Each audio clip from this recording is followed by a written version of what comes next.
নমস্কার। মুক্তির মন্দির শোভানতলে কত প্রাণ হলো বলিদান, লেখা আছে অশ্রুজলে। উপস্থিত মাননীয় অধ্যক্ষ মহাশয়, অন্য শিক্ষক শিক্ষিকাগণ, আমার স্নেহী ছাত্রছাত্রী, সবাইকে আজকের দিনের বিশেষ উষ্ণ অভিনন্দন জানিয়ে আজকের দিনের বিশেষ মাহাত্ম্য নিয়ে কিছু বলছি।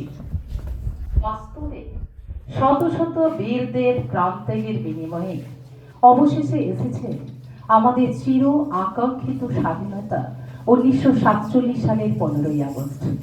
তাই আজকের দিনটা স্বাধীনতা দিবস হিসেবে ঘোষণা করা হয়ে থাকে। এটা ভারতের ইতিহাসে একটা চরম গৌরবের দিন। প্রায় দীর্ঘ 200 বছর আমাদের দেশ পরাধীনতার অন্ধকারে নিমজ্জিত ছিল।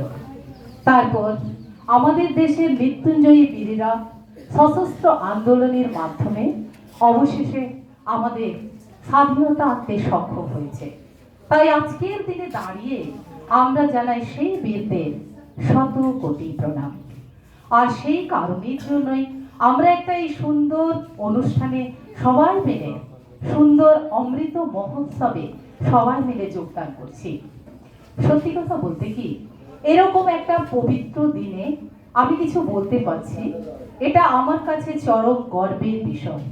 বলতে গিয়ে বলতে হয় ভারতবর্ষের পরাধীনতার সেই অসহনীয় দিনগুলির কথা।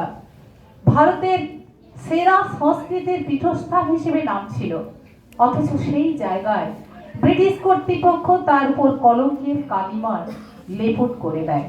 কিন্তু আমাদের দেশের বীররা চুপচাপ বসে থাকেনি, তারাও বিরোধিতা করেছে, এই মারণ যজ্ঞে অংশগ্রহণ করে স্বাধীনতা ছিনিয়ে আনতে পেরেছে।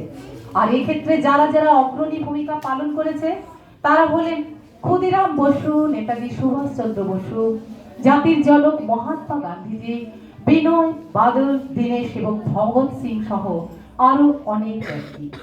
তারাই জীর্ণ জাতির বুকে আশার আলো জাগিয়েছে, তারাই জীর্ণ জাতির মুখের ভাষা ফুটিয়েছে।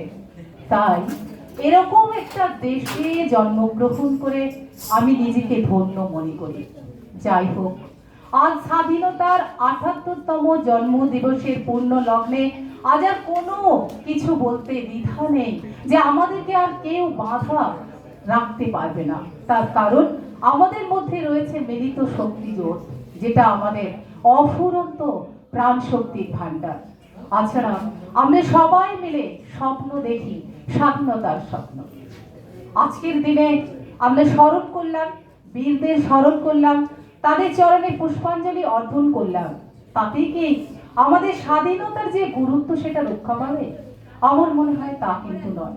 যদি সত্যিই স্বাধীনতার গুরুত্ব রক্ষা করতেই হয়, তাহলে আমাদের বীরদের রেখে যাওয়া স্বপ্নগুলোকে আরো কিভাবে বাস্তবায়িত হয় তার জন্য এগিয়ে যেতে হবে এবং ভারতকে প্রতিষ্ঠিত করতে হবে, জগৎ সভায় শ্রেষ্ঠ আসন দিতে হবে।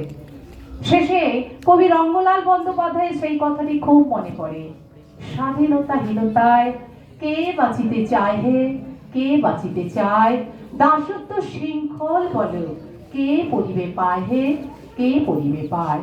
শেষে আবার সবাইকে যথাযোগ্য শ্রদ্ধা, সম্মান, ভালোবাসা জানিয়ে আমি আমার কথা শেষ করলাম। জয় হিন্দ, জয় ভারত।